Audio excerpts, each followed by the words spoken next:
All right, so with that, we'll go ahead and get started. Thank you, everybody, for coming to another installment in the Department of Anthropology's Pro Seminar series here at UNLV. This is the second to last of our pro seminars for the spring segment, so I appreciate folks being out here today. For those of you who don't know me, I'm Nick Barron. I have the privilege of hosting these proceedings for the spring segment. And today is a great privilege. All of these have been great privileges to host. But I think the talk today really picks up on a sort of subtle thread that has run through both the fall and spring segment of the Pro Seminar series this year, which is folks kind of giving attention to the long arc of the history of the social sciences up into the present. A lot of the talks that we've seen both in the fall and the spring that have touched on it have been more focused on 19th century, history of physical anthropology, proto-physical anthropology. The talk today, though, I think will do a nice job of tiptoeing us more into the 20th century and outside of the bounds of sort of proper anthropology into other pockets of the social sciences. So with that, our speaker today is Dr. Cameron Brinitzer, who can see us and we can kind of see him. I'll go ahead and open up his video in a little bit here so you can all see him while he's talking as well. Dr. Brinitzer comes to us today from the Max Planck Institute of the History of Science, where he is a postdoctoral scholar. Dr. Brinitzer holds 2 MAs, one in international affairs and the other in anthropology from the New School for Social Research. And in 2022, he completed his PhD in the history and sociology of science at the University of Pennsylvania. His research addresses how life and mind scientists have operationalized conceptions of culture in laboratory settings and how they have incorporated those same conceptions into evolutionary theories. Owing to his background in anthropology and the sociology of science, his fieldwork has centered on the research of cognitive scientists in Budapest and their relationships with the illiberal transformations in the Hungarian government. In 2022, Dr. Brinitzer co-authored the introductory article to a special focus section for the renowned science studies journal ISIS. That introductory piece titled, "What is a Field? Transformations in Fields, Field Work and Field Sciences Since the Mid-20th Century." That issue also includes his solo authored article titled Generating Fields, and working more squarely within the history of our own discipline, Dr. Brinitzer has also curated and co-authored several pieces for different editions of the History of Anthropology Review, including a special section on structures and structuralism. He also has several manuscripts in preparation and under review right now, which is all the more impressive considering both the recentness of his PhD and the fact that he's been on the move as of late. So prior to joining the Department of Knowledge Systems and Collective Life at the Max Planck Institute, Dr. Brinitzer completed a fellowship at the University of Southern California as part of the Dornsiff Center on Science, Technology, and Public Life and the Berggruen Institute. And since 2017, he has served as the managing editor for the History of Anthropology Review, one of, I should say, several managing editors. And he is a fairly regular attendee and presenter at both the History of Science Society and American Anthropological Association meetings. And that's one of the things I really want to flag about Dr. Brintzer's work that I admire, is that he has this ability to sort of move back and forth between the worlds of anthropology and the history of science, where anthropology more often figures as an object of analysis. So we might say that he had 2 feet firmly planted in these distinct but ultimately entwined worlds, and I suspect that we'll hear a little bit more about that entwinement today with his talk titled Quantifying Culture, a history of the experimentalization of an anthropological concept. So please join me in welcoming Dr. Cameron Brinitzer. So we'll do a round of applause here. I'll just go ahead and make sure that we can see you. We can see you now perfectly. So I'll go ahead and turn things over to you. Sound good? Sounds great. Thanks so much, Nick. Thank you for that really generous introduction. Hi, everyone. I look forward to seeing you in a little while. I really appreciate you coming today, and I'm very delighted to be here and honored that you made time for this. I also want to express my gratitude to Nick for inviting me. As you all, of course, already know, Nick is an exceptionally generous and gracious colleague. I've had the good fortune of knowing him since 2016 when I was just starting my PhD, and my work has benefited tremendously from his engagements over the years, including today. I also just quickly want to thank Jessica Swindle for all of her work in coordinating and facilitating my visit today. And I'm sorry I couldn't be there with you in person, but it's great to join you virtually. So as Nick mentioned, I'm currently a postdoc at the Max Planck Institute for the History of Science, and I did my PhD in the History and Sociology of Science at Penn. So in most academic contexts, I am identified or identify myself as a historian of science.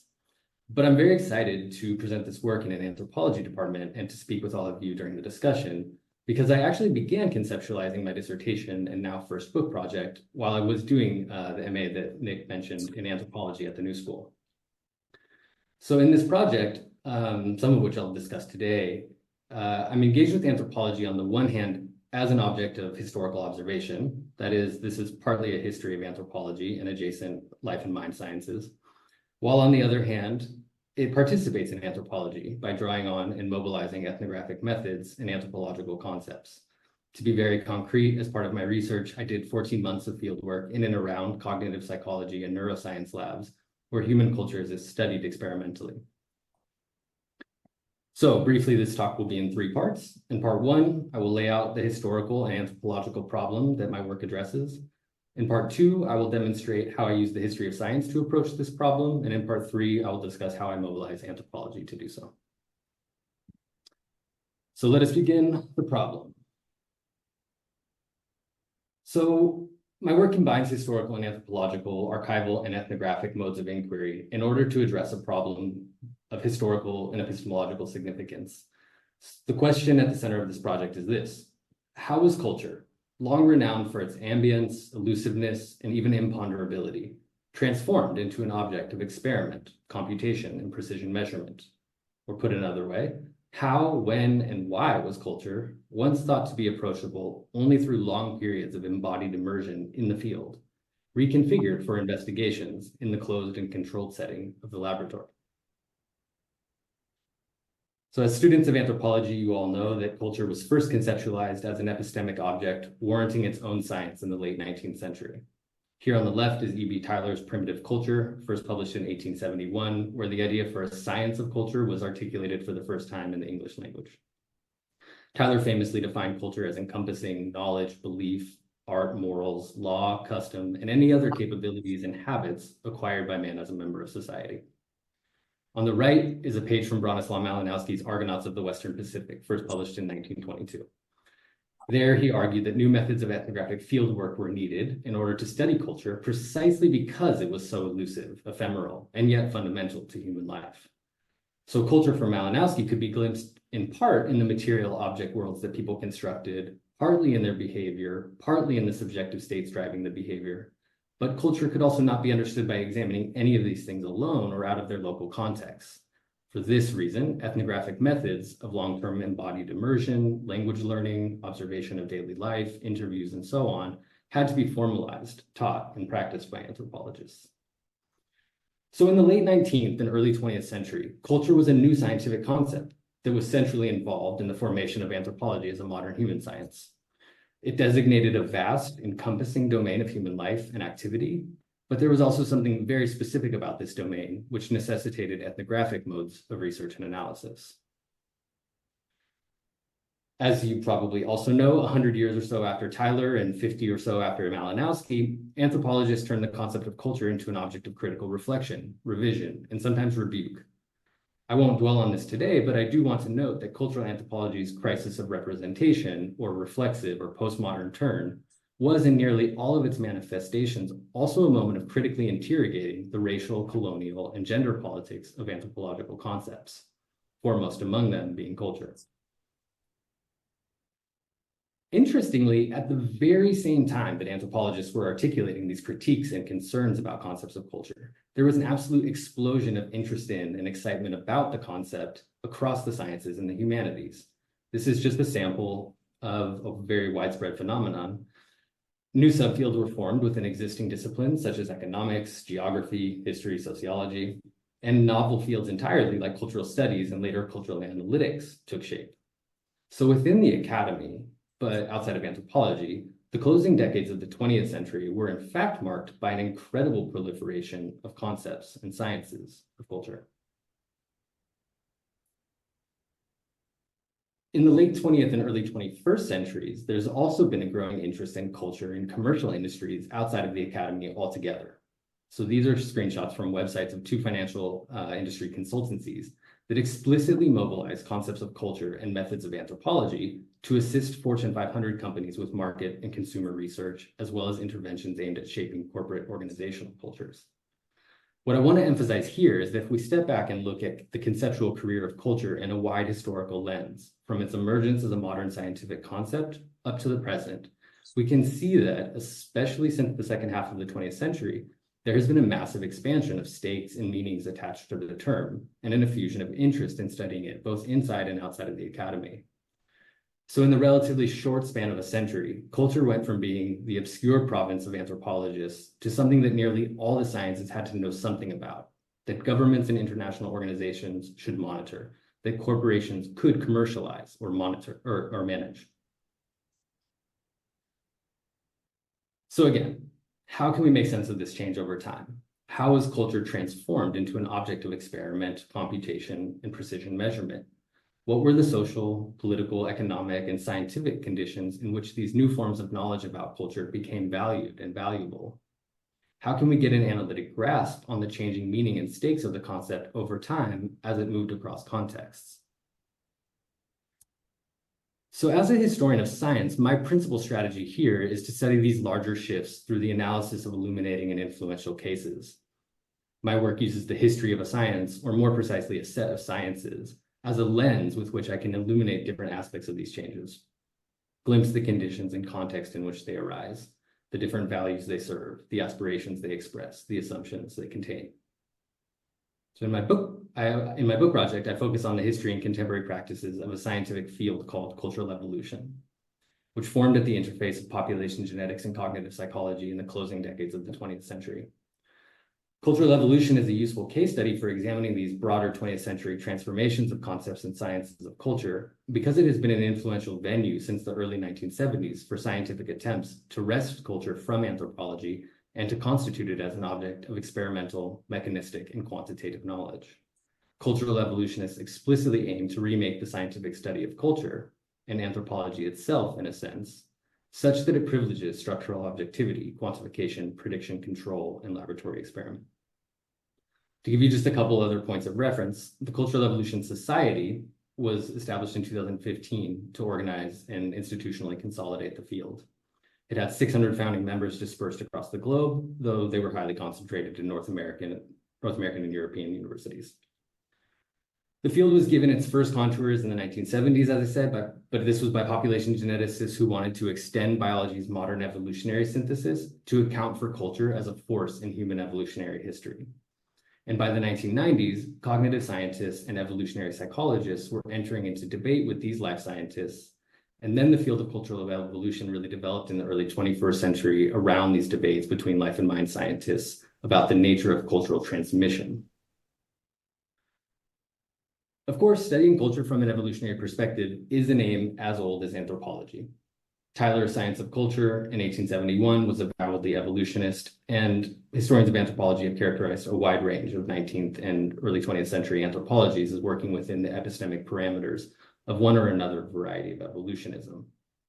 The historical specificity of cultural evolution as it emerged in the 1970s lies in its constitutive aspiration of explaining culture within the theoretical framework of biology's modern synthesis, that is, using the mathematical tools and conceptual apparatus of evolutionary genetics.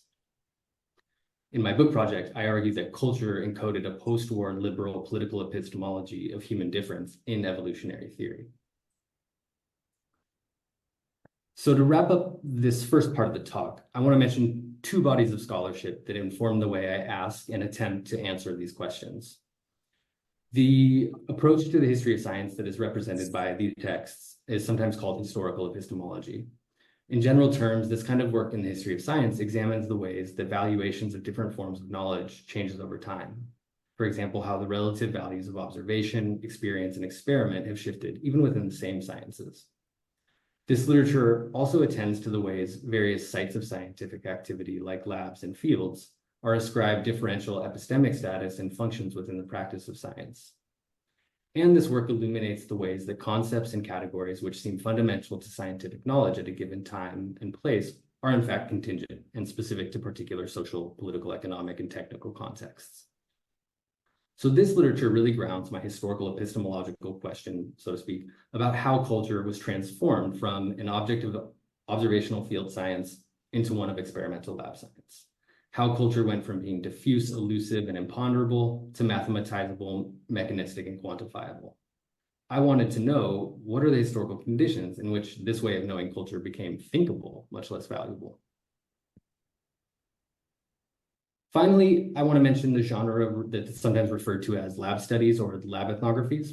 These scholars and texts on this slide help define the field of science and technology studies, or STS, between the 1970s and 1990s.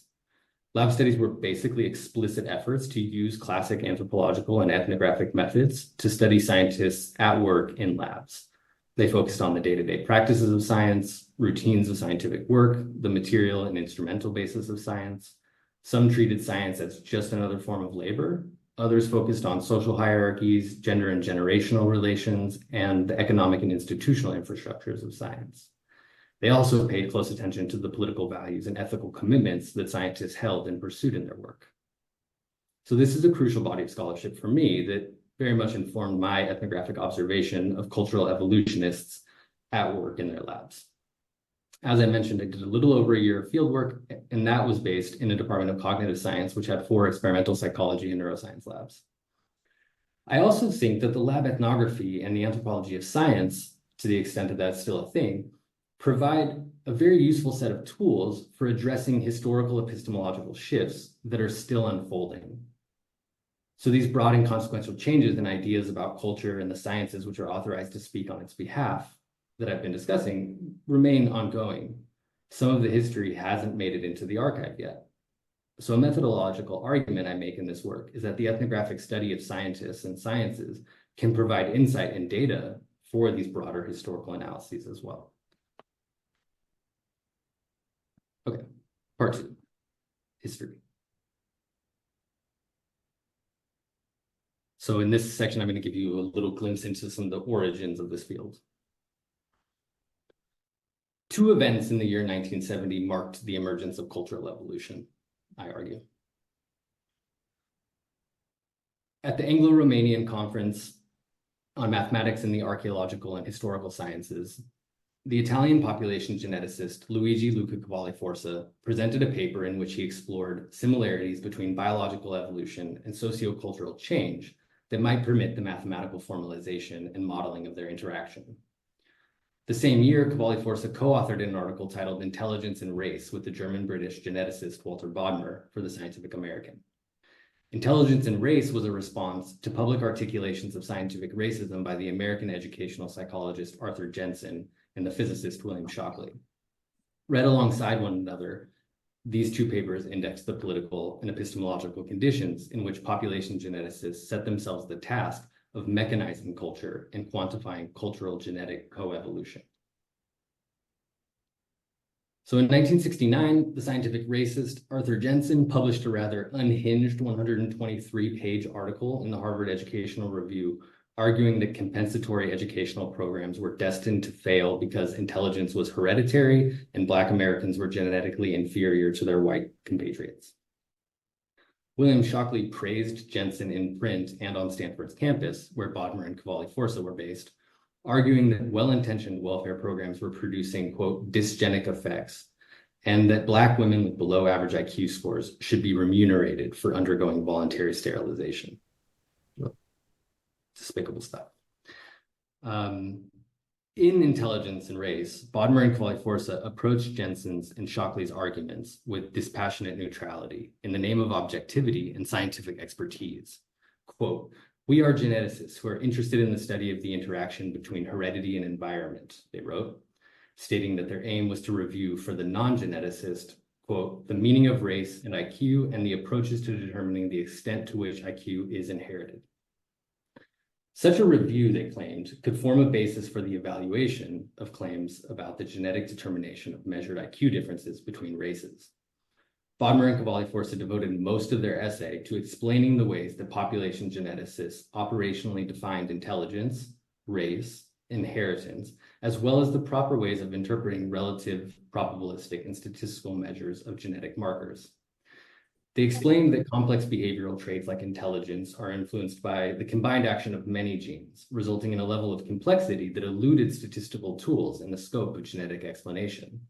They also drew attention to the influence that environment has on gene expression, adding another layer of technical obscurity to the matter. But their stance towards Jensen was very accommodating.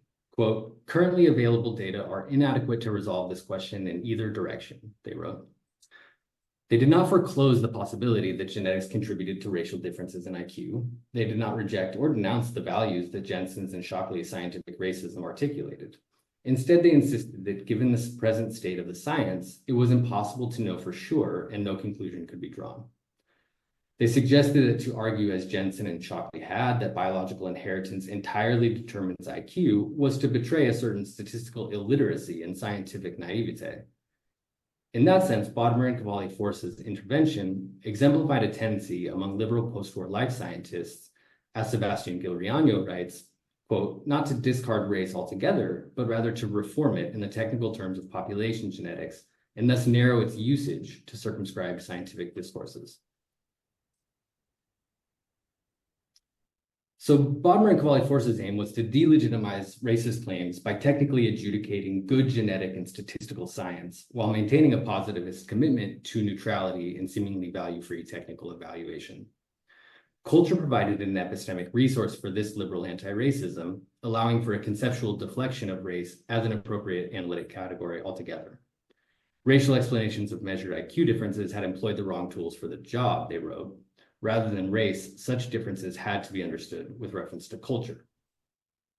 Although no conclusions about the genetics of intelligence could be drawn, Bodmer and Cavalli-Force argued that environmental factors, including, quote, both the lower socioeconomic status of US Blacks and a cultural inheritance dating back to slavery, end quote, could explain the differences in measured IQ between the two populations. Appealing to the logic of experimental control, they argued that the question of a possible genetic basis for differences in measures of intelligence would be impossible to answer scientifically until these environmental differences between Black and white Americans were reduced. So I won't read this whole quote, but maybe you've had a chance to skim it. What I want to emphasize here is how it is this earnest attempt to be anti-racist that raises the question of culture for these geneticists, and also how this attempt to be anti-racist was hamstrung from the start by its own unwavering commitment to positivist science and performing value neutrality, which leads them to entertain these claims at length, giving them more authority than they warranted for genetics in the late 60s. And also it leads them to hedge their own claims and critiques and the dismissal of this racial science. Here, for any historians of anthropology in the room, there are many resonances with the limits of other liberal culturalist anti-racisms, which historians of anthropology have characterized as racist anti-racisms. So for Bodmer and Cavalli-Force, the controversy surrounding race and IQ raised questions about the emergence of human differences that could not be explained by genetics. Given their commitment to the idea that all human beings shared a universal evolutionary history, they argued that explaining the differences in measured IQ among Black and white Americans would require accounting for the specific inheritances of slavery, segregation, and racial prejudice. They did not know how to do this. For these geneticists, explaining inheritance on this short of a time span raised the question of culture, which they suggested was capable of introducing variation between human populations more quickly than biological evolution. Ultimately, though, they just argued that disentangling the relative contributions of biological and cultural factors, which led to the formation of complex traits like intelligence, remained beyond the reach of genetic science. The implication being that Jensen's arguments could not possibly be scientifically valid. Meanwhile, Cavalli-Force was working on formulating what he thought were the foundations of a valid genetic science of culture elsewhere. So at the conference in Romania that same year, Cavalli-Force presented a paper titled Similarities and Dissimilarities of Sociocultural and Biological Evolution. He argued that the modern mathematical theory of biological evolution, whose foundations were laid in the 1920s by R.A. Fisher, J.B.S. Haldane, and Sewell Wright, was the most important development in the life sciences to date. He emphasized how remarkable it was that a complex process like biological evolution could be examined quantitatively. And what Cavalli-Force argued had been the key to success was the, quote, isolation of some fundamental factors of evolution which are easily quantified.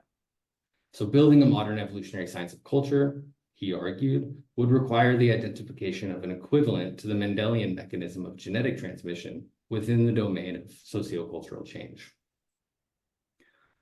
Cavalli-Forza set out in this talk to compare the major factors of biological evolution, mutation, selection, migration, and drift, with what seemed to him to be equivalent factors of sociocultural change. So for example, whereas in biological evolution, genetic mutations drive hereditary variation, in sociocultural evolution, he posited, quote, close parallels between mutation and the processes giving origin to new ideas, invention. He argued that natural selection was just as applicable to new ideas as it was to genetic mutations, and he posited equivalent roles for human migration and random genetic drift or chance in cultural evolution. Cavalli-Forza also argued that there were important differences between the two types of transmission and evolution. Biological inheritance operates through the Mendelian mechanism of genetic transmission very strictly. Genes are passed from parents to offspring only. In contrast, cultural transmission is not so strict. Parent-to-child transmission occurs, but it plays a less important role.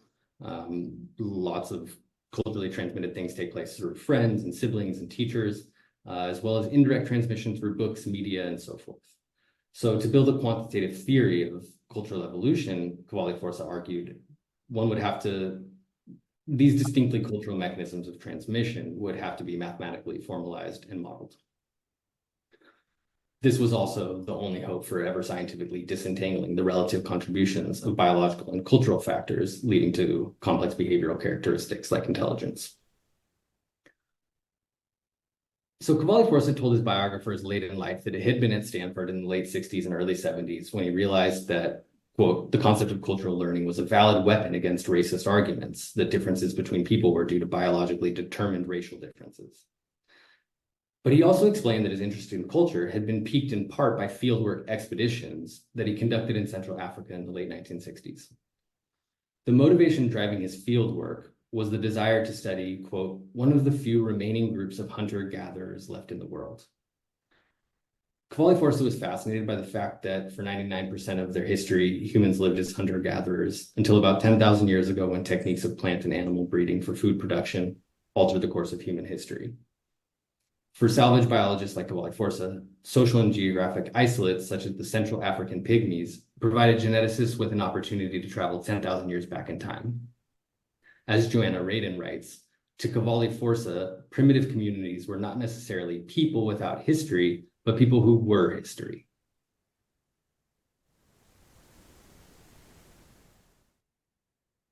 So Cavalli-Forza's expeditions were organized around the collection of blood.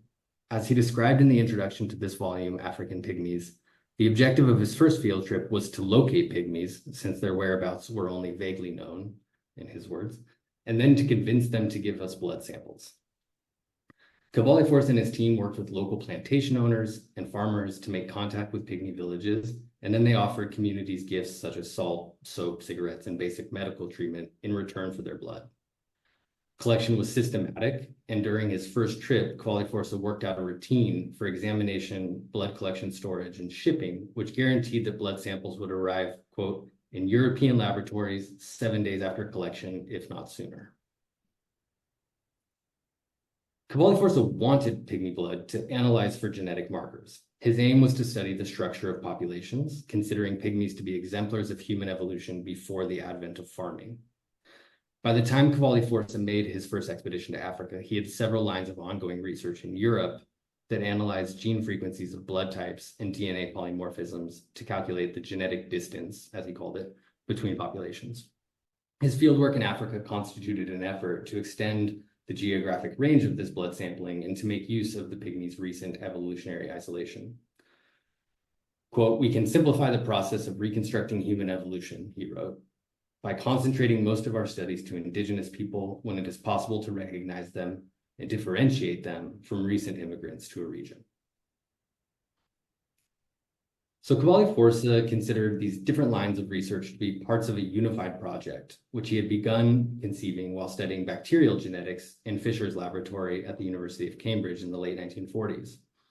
In Fisher's lab, a place that Cavalli-Forza described as saturated with mathematical theorizing, Cavalli-Forza started thinking about how genetics could be used for the reconstruction of where human populations originated and the paths by which they spread throughout the world.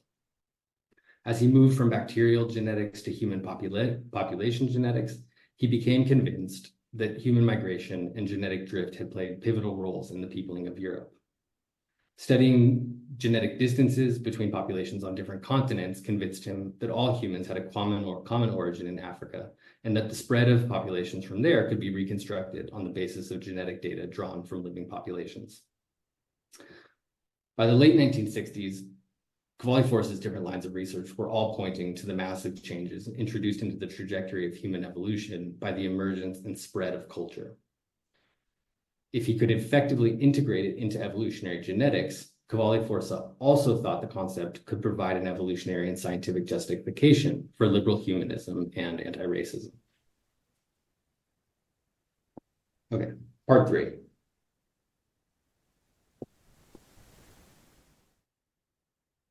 Okay, so I'm going to switch gears now and tell you about another more recent and in many ways ongoing chapter in the history of cultural evolution.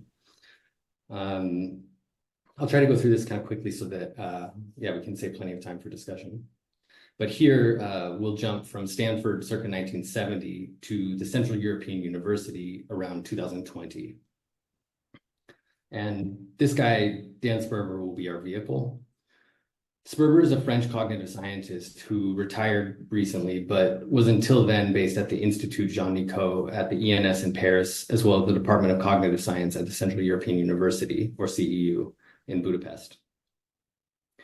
Sperber became involved in the field of cultural evolution in the 1990s. I won't get into all of the details of that intellectual history today, but suffice it to say that in the 1970s and 1980s, Stanford became a central hub for cultural evolution research. Two groups of evolutionary biologists in particular, one around Cavalli-Force at Stanford and one at UC Davis, which had also partly started at Stanford, were especially influential in shaping the terms of debate for the field in this early period of its formation. Sperber's entry into the field in the 1990s grew out of disagreements that had emerged between these California-based biological scientists on the one hand and evolutionary cognitive scientists in the US and Europe on the other. So during the 1970s and 80s, evolutionary biologists like Cavalli-Force and some of his collaborators had described special importance to imitation and copying as the behavioral hinges of cultural transmission, reconfiguring classical anthropological definitions of culture to emphasize the intergenerational transmission of knowledge, values, et cetera, et cetera. In the 1990s, several groups of mind scientists began critiquing this characterization of cultural transmission, arguing that transmission behaviors were far more complex than formalizations of imitation or copying allowed. While these mind scientists agreed with the biologists that culture had to be reconceptualized so as to be examined in mechanistic evolutionary terms, they strongly contested the biologists' claims about how these mechanisms worked. They rejected the operationalization of imitation as the behavioral substrate of cultural transmission, and instead, on the basis of psychological experiments with humans and non-human primates, argued that forms of cognition underlying cultural transmission actually involved serial transformation and patterned reproduction of ideas and behaviors. In this account, evolutionary forces act on the brain, which leads to adaptive behavior, rather than evolution acting on behavior directly. I'll just mention that Sperber's scientific training began at the Sorbonne, where he worked with the French anthropologist Georges Bollandier. And during his doctoral studies, he spent 2 years at Oxford working with the structural anthropologist Rodney Needham. Then, after he secured a permanent position at the CNRS in Paris in 1971, Sperber gained notoriety for his trenchant critiques of structural and symbolic anthropology, becoming one of the most prominent young critics of Claude Lévi-Strauss in Paris. By the late 1980s and early 1990s, Sperber's critical appraisals of social and cultural anthropology had led him to largely leave the discipline and collaborate more with linguists and increasingly cognitive psychologists who are interested in studying human cultural phenomenon, but from an evolutionary experimental perspective. One of these collaborations eventually led to the creation of the Department of Cognitive Science at the CEU in 2010, and soon after the formation of this interlaboratory collaboration called Constructing Social Minds, which received around 10 million euro from the European Research Council, kind of like the EU's NSF, over the course of 6 years to study cultural evolution. So to be a little too brief, but I'm happy to talk about this more in the discussion, The CEU itself was established in 1991 with the explicit aim of facilitating Central and Eastern European countries' post-Soviet liberalization. The idea was basically that the university would train the next generation of liberal democratic leaders in the social sciences and humanities. The university was endowed by George Soros's Open Society Foundation, which was and remains guided by Karl Popper's notion of open societies as those which are governed by democratic institutions and scientific rationality. So the idea of creating a Department of Cognitive Scientists at the CEU Department of Cognitive Science at the CEU was proposed in the early 2000s as part of an attempt to unify the social and natural sciences and to study the cognitive mechanics of liberal rationality. This group, Constructing Social Minds, worked on cultural evolution by conducting cultural transmission experiments across 4 labs that worked with different experimental subject populations. One with human infants, one with human adults, and another with non-human primates, primarily chimps and bonobos, but sometimes gorillas and orangutans. The 4th lab, which was Sperber's lab, worked in all 3 of the other labs, but was also charged with theoretically synthesizing and mathematically modeling the findings of the whole group. And these are the labs that I did my ethnographic research in.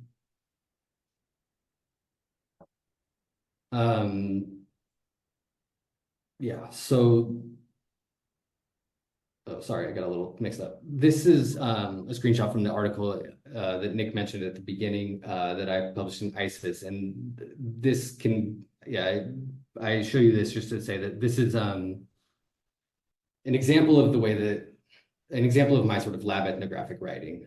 This article is about electromagnetic field technologies that are used in these labs to mechanically track the physical movements of experimental subjects who are engaged in cultural transmission tasks. So in this part of my work, I examine research in cultural evolution, not from the archival perspective, but from an anthropological one in the lab with the cultural evolutionists while they experimentally probe culture and its transmission across evolutionarily and developmentally related populations. So I looked closely at the material stuff of this lab science, including its high-tech things and low-tech things like tape. I queried the epistemic virtues that guided day-to-day practices, elicited accounts of the scientific and philosophical aspirations of these 21st century cultural evolutionists, and then I situate this work in the longer history of evolutionary sciences of culture that I've been outlining today. Now, I want to mention just one last dimension of my work with the contemporary cultural evolutionists, which is particularly interesting in the context of that longer 150-year history of culture that I started with. In 2017, the right-wing Hungarian government started a legal campaign to expel the CEU from Hungary. They did this through legislative acts and a constitutional amendment to the country's higher education law. And with a fascinating turn of phrase, the Prime Minister of Hungary, Viktor Orbán, justified the university's expulsion as being a necessary measure to defend Hungary's Christian culture and its biological future. In public speeches and interviews with the press, Orbán argued that the CEU was training a generation of liberal activists who posed an existential threat to the Hungarian nation and its distinct culture. For Orbán's government, the CEU embodied and facilitated all of the 21st century's most dangerous ills. To quote Orbán, experiments with a godless cosmos, rainbow families, migration, and open societies. The CEU was legally forced to leave Hungary and open a new campus in Vienna. My fieldwork at the CEU spanned the first year of the university's move, so my ethnography was of labs that were at various times in the process of being dismantled, transported, and reconstructed on the other side of the Austrian border. This chapter, which is in many ways still unfolding, opens up questions about what happens when illiberal actors adopt a culturalist idiom. While mind scientists at the CEU work in their labs to identify the universal cognitive mechanisms that make human beings multicultural, illiberal political actors just a few blocks away in Hungarian parliament have seized upon their analytic vocabularies and worked to reprogram these terms for opposing purposes.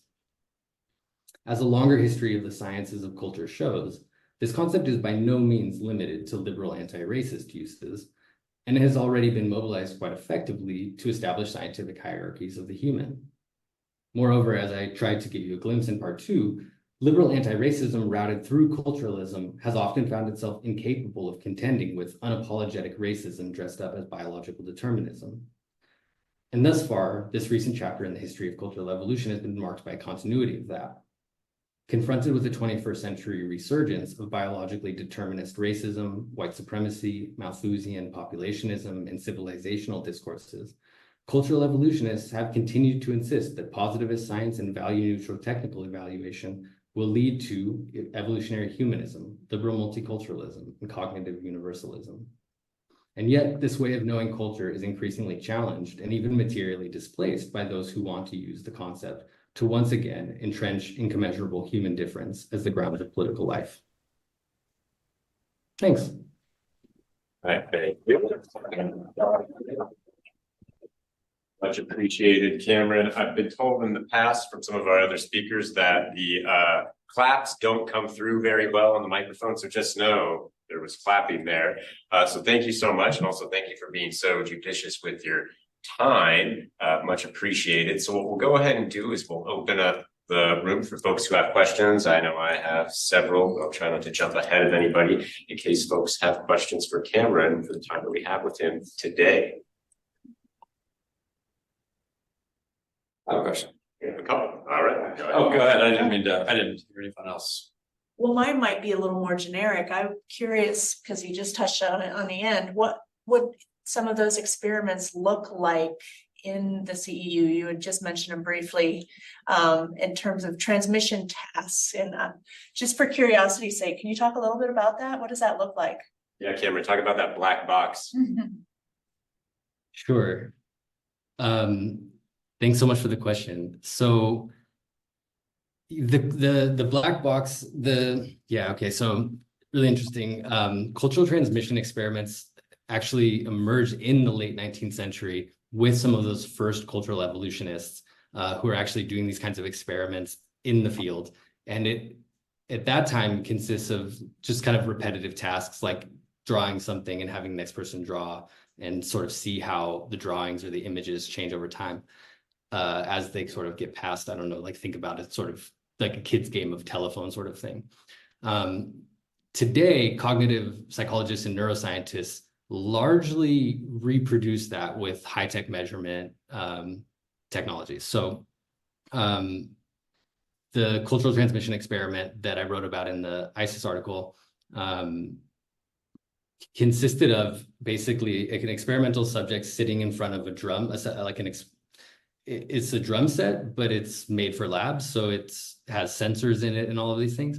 And then basically what would happen was that an experimental subject would watch a video, either of somebody performing a piece of music. And I mean, when I say piece of music, very simple set of notes to play on the drum, but in a certain sequence.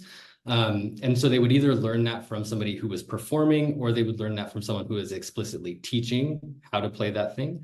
And then they did this with dozens of subjects who then, so basically after somebody would learn the piece, they would be simultaneously being recorded, and then the next experimental subject who came in would learn from them. And so then the experimenters were interested in seeing sort of what ways of learning, what aspects of the sequence of music, et cetera, continues to kind of remain stable, which parts get distorted, if there are sort of things that in the distortions that are regular across subjects.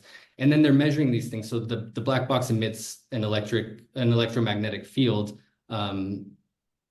Depending on which one you use, it can be of varying sizes.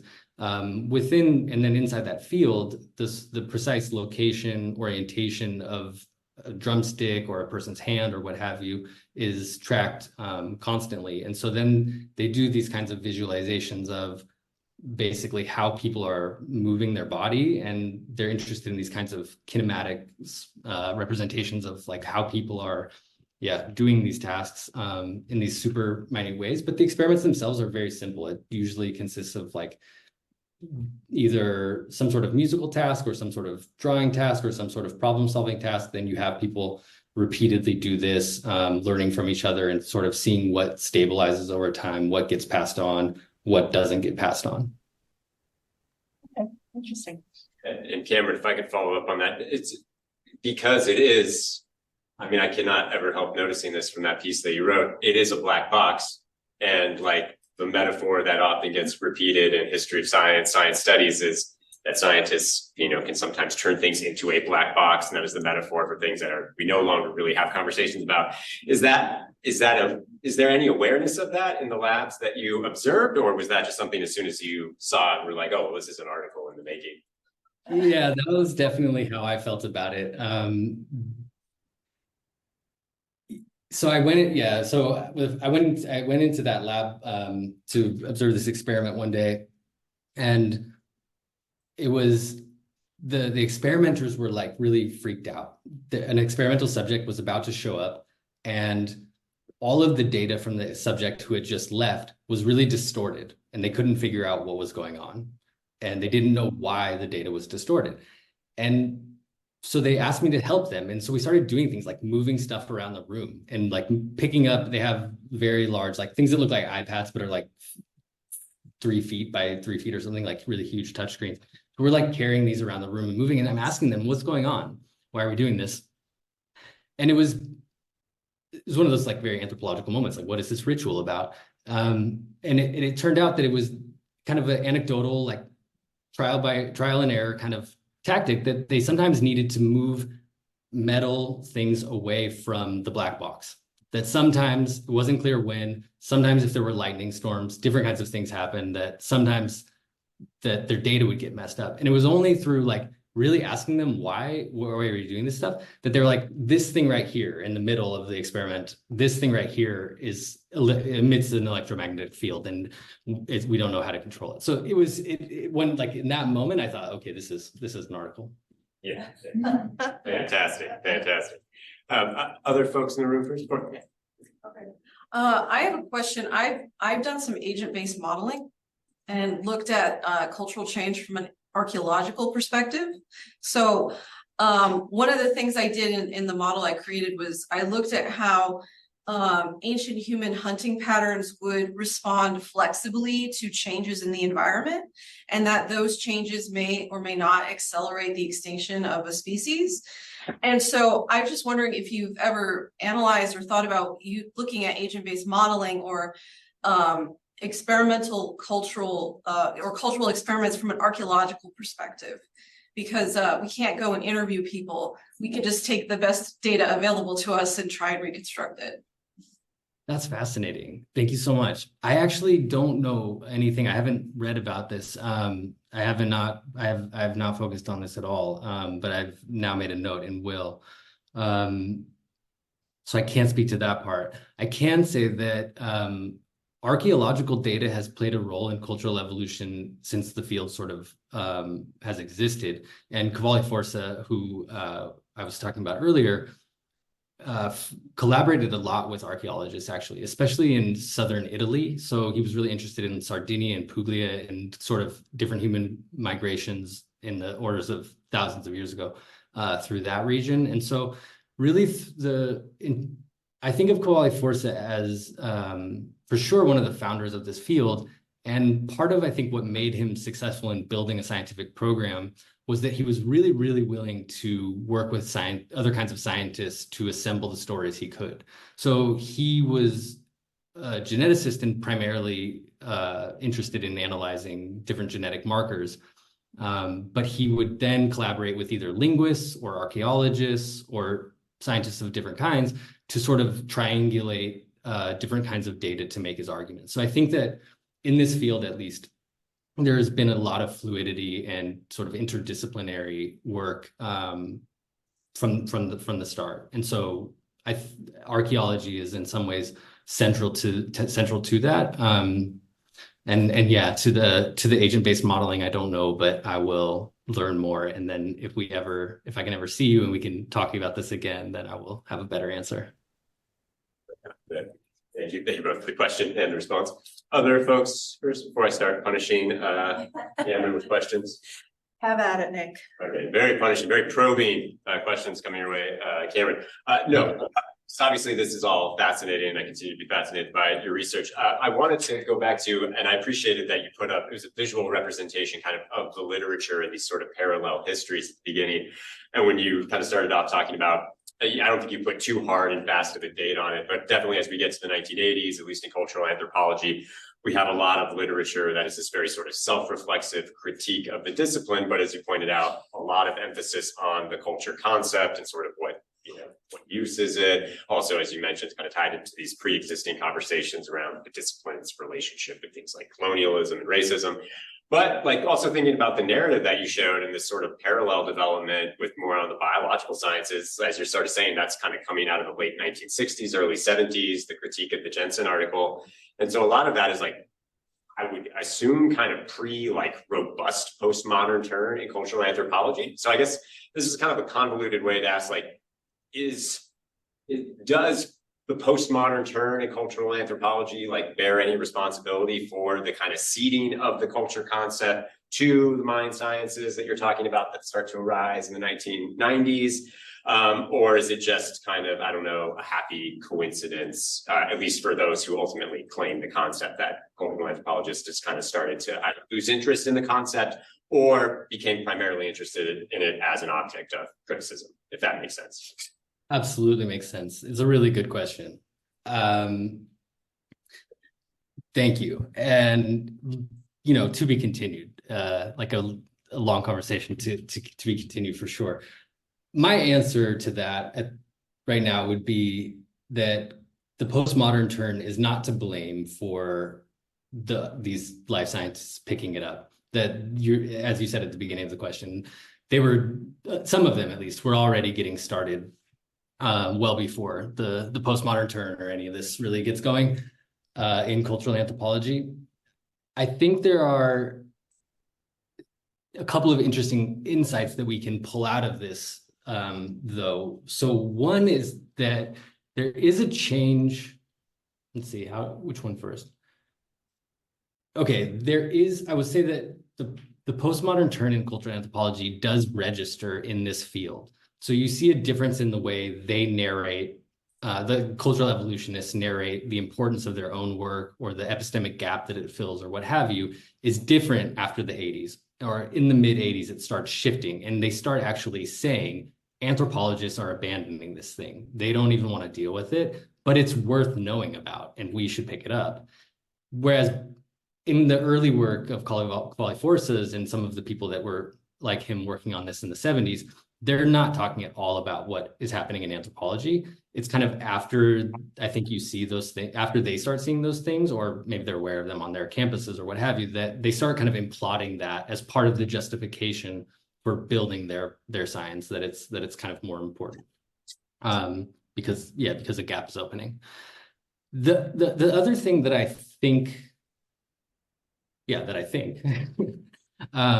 is that the postmodern turn in cultural anthropology might actually be a reaction to the fact that culture is exploding everywhere else.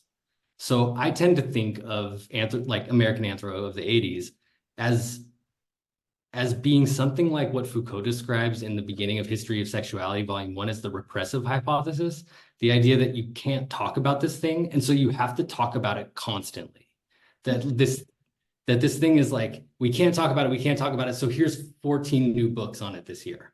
And that is itself kind of like this working through. And so I tend to think of it in some ways as a little bit reverse to your question, that in some ways the postmodern turn may be a symptom of anthropology losing its handle or losing its authority, or one way that some anthropologists respond to anthropology losing some of its authority over this thing. Great. I've heard many fun uses of the repressive hypothesis to talk about other examples, but I love for thinking about it in terms of cultural anthropology and the culture concept. So thank you for that. I will definitely keep that one in mind. Before going on to other questions from the room first. Brian, if you want to sneak some in. Sorry, I just had to step out. I had a kid getting a fender bender, so yeah, it's fine. It's just like my insurance will take the hit. That's what I guess my question was more about this group that is studying cultural evolution. And one of the ways of measuring success in science is its predictability. And I was wondering if you thought that it had any predictive or retrodictive ability. And I just think in terms of, say, economists. Economists regard themselves as successful when they predict something or explain something. Yeah. This idea you could predict culture. I mean, my interpretation of say chaos theory says that when there are so many moving parts, your precision is going to be, or your resolution will be poor. And I was wondering, considering they got 10 million euros, what did Europe get for 10 million euros? Right. Yeah. Okay. Great. Thank you. That's a wonderful question. So this science is for sure I would say, shares those kinds of epistemic virtues or values that you're describing of economists, that experimental predictions are the kind of currency of science, that in a way you have to construct predictions for any given study you're doing, and then how you publish that, be it successfully or unsuccessfully, or the experiment worked, or you find the thing you find, or you found something else, has a lot to do with how you theoretically compose your predictions. That's for sure the case. The thing is that in the lab, when you get to the sort of experiments with culture ends up being so tightly circumscribed in an experiment, how it's operationalized, that they do have predictions, and they do have successful predictions. They do have experiments that find exactly what they were hoping to find and that sort of thing. But what that finds is like the functioning of some psychological or cognitive mechanism, or some part of the brain is lighting up. And so this is something that I think about a lot, and need to find different ways of sort of bringing out in the descriptions of this science. But there's a huge gap between what this scientific knowledge of culture says, like in the discussion sections of the papers, and then what that knowledge can tell us about culture in the world, how it operates in political formations, how it operates in our daily lives, etc. So the scale of the unit, or the scale of analysis, is so sort of carefully scientifically constructed and built into the literature, and such that the predictions that they they read like almost any other cognitive science paper or something. You have to be paying attention to see that it has something to do with culture, or you have to know that this experiment or lab is engaging with those things. Because at the scale of the predictions in the actual experiments and in the experimental papers, some of them are successful, some of them are not, but you wouldn't necessarily find them to push your thinking about culture in your life or in the worlds that you move in. I guess I don't find that surprising. Just because it's much safer to make a very small prediction and do a small experiment than to step out on a limb and make a broad scale and then have something go wrong, Yeah. So, okay. Yeah, thanks. So sounds like not much, I guess. I know you. Well, I mean, I'm a biological anthropologist, and so we tend to use evolutionary biology as the lens, for a lot of these things. And so, I look at a lot of history through the lens of biological anthropology, but making predictions would be tough. I mean, you could predict sort of in the aggregate, in any group of people, X number will do something, but that's about the limit of what you could do. It's almost like you could probably turn to advertisers and get the same amount of resolution. They know that X number of people will respond to the advertisements. It's that coarseness. Yeah. And then I know we only have one more minute here, Cameron, but kind of going off on that, because sort of you're talking about the sort of gap between the research that you're observing, sort of the claims that they're potentially hoping to make. I'm just sort of curious, and this is just, nothing really systematic about it for your response, but what do the scientists that you study make of you? Because you are doing a kind of sort of sociology of science, which arguably isn't that widespread in anthropology. You kind of mentioned in your research at the beginning of it, or the literature review, going back to like Latour and Woolger and these kind of science studies approaches. What do they make of you coming into their lab for a year plus, sort of documenting what they are doing? How do they respond? I think like ethnographic interlocutors in other places too, like some of them were excited and some of them hated it. Some of them were, there was one of the PIs at one of the labs, he said when I got there, like I've waited 60 years for an ethnographer, which obviously was not the case, but there's something about the kind of understanding of self and of his science that he wanted to have that kind of audience. So I think there are people who thrive with that. There are people who found it awkward, and then people who didn't engage with me as much. I guess maybe the more interesting part of that too is that because they conceive of themselves as intervening in the history of anthropology, maybe not in anthropology exactly, but in its history and sort of remaking it as a science in their most ambitious. Some of them who are more confident in that would say things to me like, how's your ethnography of anthropology going? So this kind of positioning, like we're the anthropologists and you're doing a different kind of anthropology of us. So there are some of these kinds of like there's some play in the register of humor or in different sort of personal conversations like that. Yeah, you get glimpses of that. But otherwise, I don't know. I mean, I think people were generally aware enough of SDS, lab studies, these things that it wasn't a completely foreign concept, but they were also, a little bit, some of them found it awkward. Gotcha. Well, endlessly fascinating. We're a minute over, so I'm going to thank you for staying with us for another minute. We really appreciate the time. Another round of applause. Thank you for everybody. And thank you again, Cameron, for joining us. I'll probably be following up with you, I think, probably on a Zoom meeting later in the week. So yeah. That was great. Nice. Thanks so much.